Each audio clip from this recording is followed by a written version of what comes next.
Good day everyone and welcome to another vlog for the Exodus 712 KJV project. Now last week I left off with telling you guys that I need to re-render this particular scene. This shot, not scene. Correct myself. The reason I said that was because I rendered out to video directly without meaning to. And the bitrate was a little bit low, so it caused a lot of noise, which you will see here. Hold on. I'm zoomed in quite far so you guys can see it. So this is the video, and that's the re-render. I think it's off by a frame. So see, that's the difference right there. So it's quite significant, and the problem is because it's so significant, it makes a big difference in the upscaling, which would come at the end of the process. So the denoising that Reshade did was phenomenal. I mean, it really was. But whenever you have this kind of destructive noise, no matter how good the program is, unless it actually is able to build back the detail that was there, or some sort of simulation of it, you're not going to get a good upscale. You can check last week's upload. I'll put a link in the post to it. The 4K wallpaper. You'll see that the upscale doesn't look all that great. It looks very muddied, to put it nicely. So while God did give me the permission to just denoise it with Reshade, I know that's not what he wanted in the first place, and when I saw that the upscale sucked, I agreed. So I literally re-rendered the shot multiple times because there's this slow parent that has to match up, but it's pretty much just at the start. Let me show you where. Here at the top when you have the trees, there's a slow parent active there. You can see that there's a difference between the tree motion. That's because of that slow parent. It's never exactly the same. Now, if you kind of scroll through your animation, you can get it to be close enough that it's not really noticeable. But there is one point in Exodus where it is noticeable, but I'm not going to tell you where it is. Otherwise, you're going to be bothered by it every time you see it. Well, most people would be. So, yeah, it's just one of those things. What I also did this week is I also went looking for higher quality upscale software. And there is one API that does a fairly good job, but it's got this newsprint kind of effect to it. So I'm not really crazy about it, but it does a phenomenal job of reconstructing detail. I uploaded like a 320 by 240 and it gave me a larger than HD image. It didn't add any more lines and stuff like that, but what was there was very much enhanced and built up, and it looked really nice.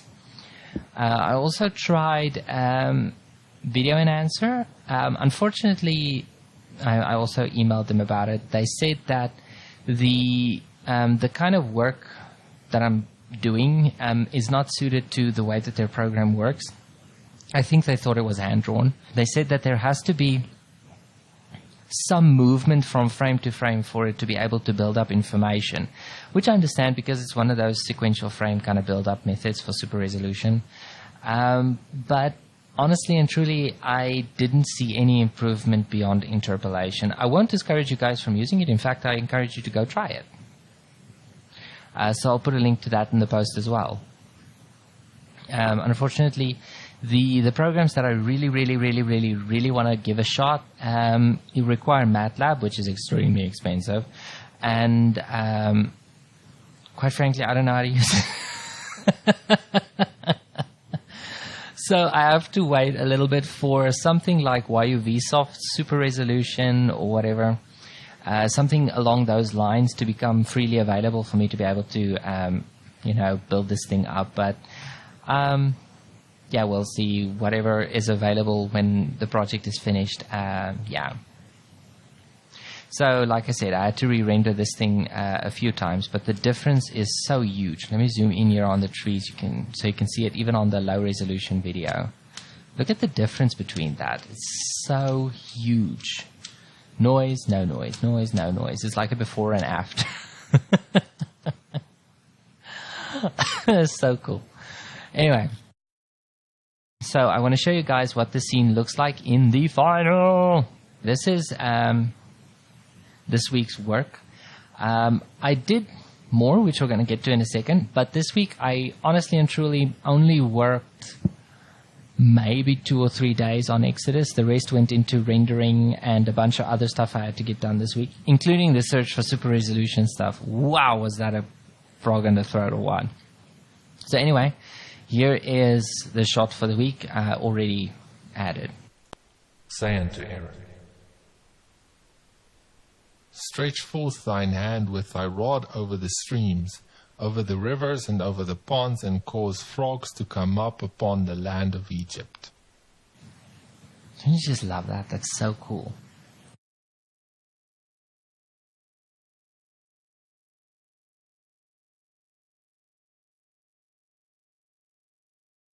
A few things about the scene that really bothered me was the fact that the distortion of the block over here causes the blood stains to kind of fade away as the camera turns. I just hate that. That's the warping of the texture that just doesn't stick. Yeah. This is one of those things. Thankfully, it's very gradual, so you don't really notice it. Another thing that was a problem was the giants in the background, like I told you guys last week, and of course that meant that these little sheepy goat things over here were also absolutely massive in comparison to the front. Now, generally the river isn't this wide. Only the main parts of the Nile are generally this wide. But I kind of like how it turned out. I really, really do. The stretch is just phenomenal. I love that sense of scale. And believe it or not, this water is just a texture. It's not physically being displaced. It's purely a bump map, the cloud texture. And it looks fantastic. I think it's 2 cloud textures. I'm not sure. I'm not getting into that right now. But yeah, I'm just saying I love this shot. So one thing that does look odd is the lip sync.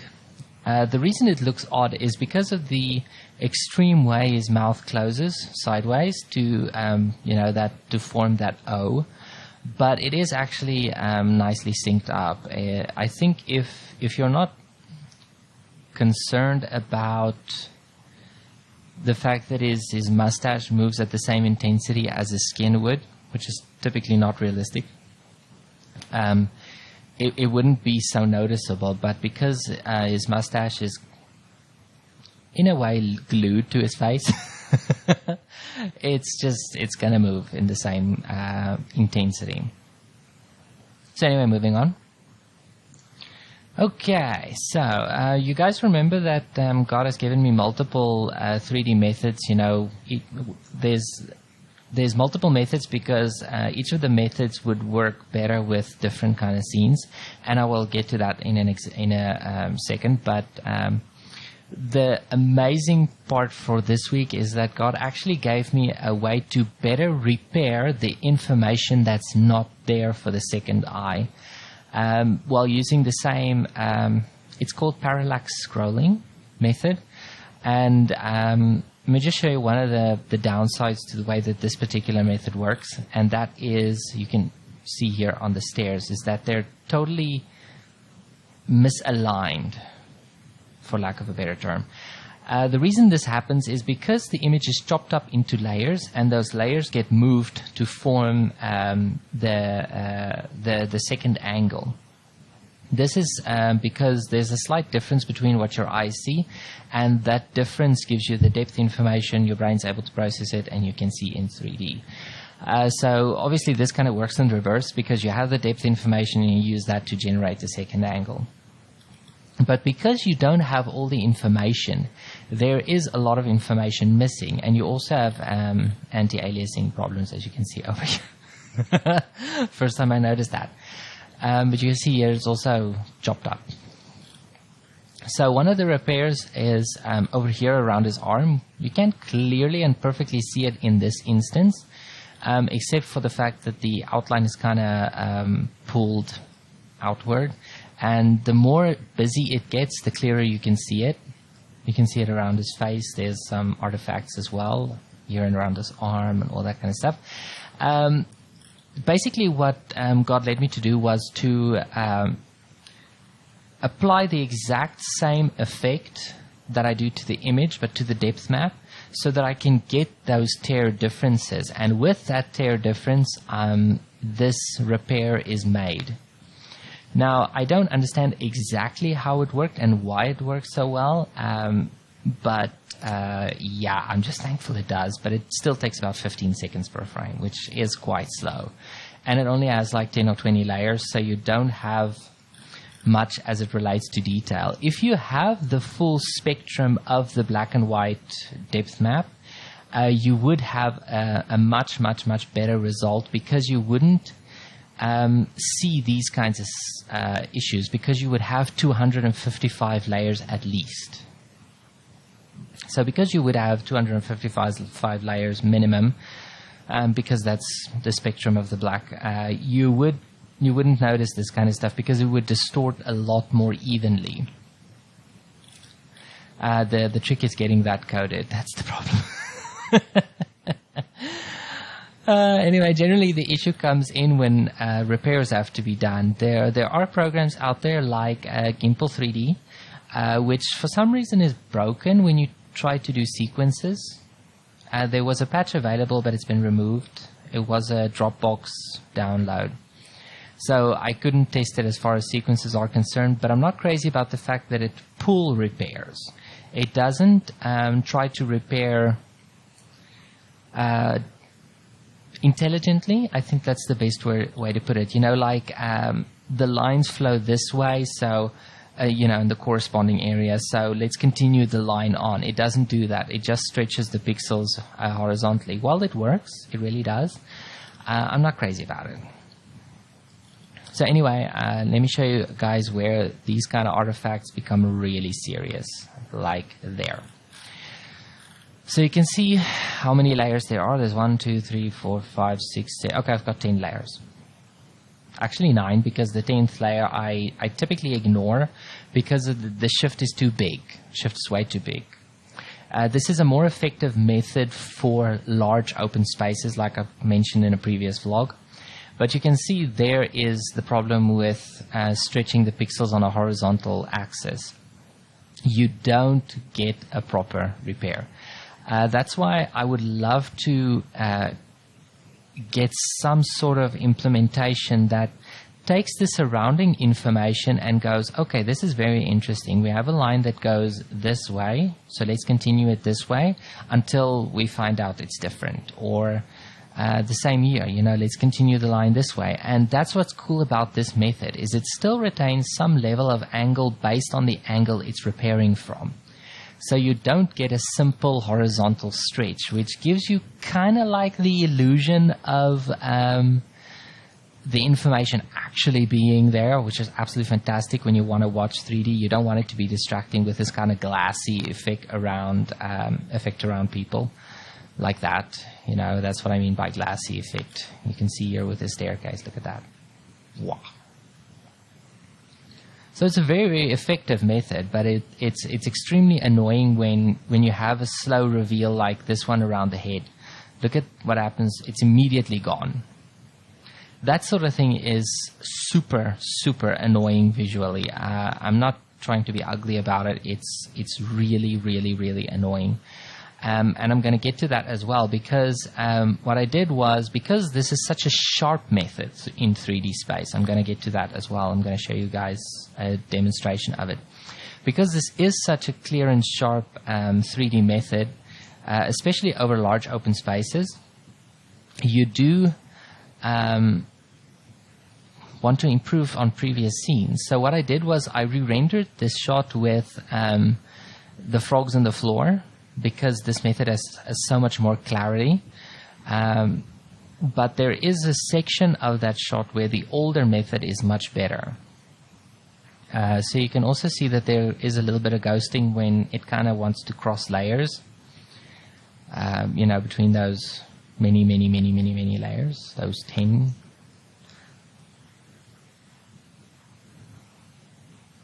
So it's just a minor ghosting problem. So what this looks like in 3D. Okay, now this will be full color, which is not the best, but it still will look very cool. Now pay specific attention around the head as it relates to the background. You will see that it is extremely crisp, even around the hair. So what I'm going to do is I'm going to hit back and I'm going to, let's turn off the syncing so that it'll play fairly smooth. You know, so put AV sync on so that it plays right.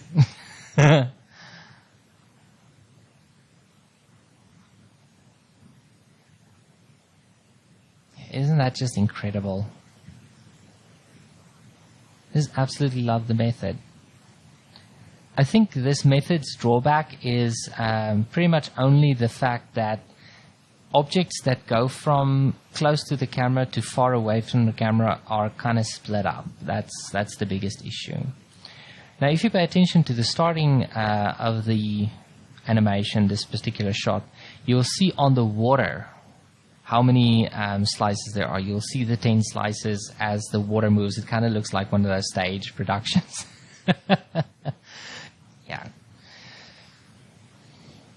So anyway, getting to the frog shot. Okay, so this is the frog shot, still working with the, what's the word? Full color, thank you. This is one of those things. I'm just going to pull this down so we can have the full frame in. Yeah, it's not going to give me the full frame. We got close to it.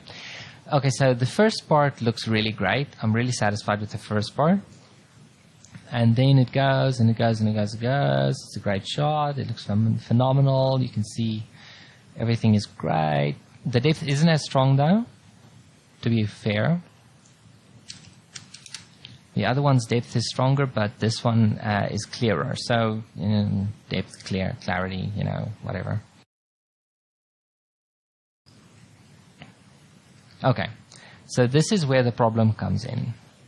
Look around his hand. I know my mouse can be a little distracting with 3D, but just bear with me. Look at his hand over here. This particular character is doing a slow reveal as it relates to this arm, and it is horrendous as he dissolves in behind the arm. Look at that. It's really distracting on the eyes. It's an ugly area to look at this hand. If you look at the overall picture, it's fine, but we're not looking at the overall picture, we're looking at the 3D. So what I want to do is I want to replace this particular section, this one right here, with Moses pointing like this, with the old one, because the old one doesn't do that. Look at that. Now there is a distortion problem with the point of his finger, but that's just because of the ghost reduction on the depth map. It's a blur that's horizontal. It just causes the depth to be a little bit more gradual, giving less way to tears in the distortion. So you can see that the character's slow reveal isn't a problem here. He does stretch a little bit, but that's all it has. It's just a minor stretch. It's nothing compared to, you know, this disaster over here with the slow dissolve effect. So just to show you how bad it really is, I'm going to show you the 2D. So that's what happens with the character's reveal. Oof, it's horrible. It's absolutely horrible. You can see the same thing happens here on the hand when there's a switching of layers as his hand moves and the camera moves.